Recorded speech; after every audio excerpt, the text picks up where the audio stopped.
ojo maju terus, pantang mundur dan terus maju. Dene gagal adalah gagal ini sukses yang tertunda.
Satu nusa satu bangsa yakti bangsa Indonesia kuwi persemane wong sepuh mbiyen iki terwujud. Aja gampang kena dipecah belah, kudu tetep nyawiji. Mergo le nyawiji iki mujudake kekuatan yang sangat luar biasa, ora beda kaya dene sada. Sada kuwi le sak ler kuwi gampang le tugel, gampang le diceklek. Ning lek dadekke siji dasar disuwi kanthi kuat, kuwi kena nggih nyaponi jagat. Wah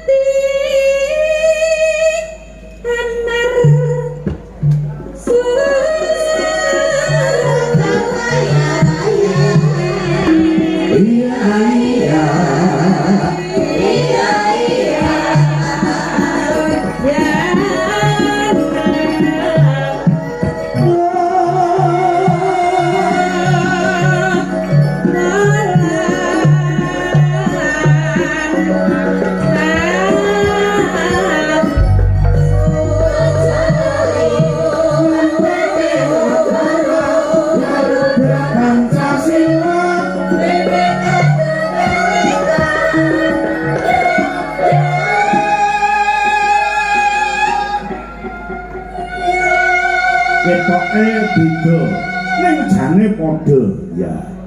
Ora beda kaya gamelan ana sing balung, ana ring nyaron, ana ring rentem, ana sing ena ngempul.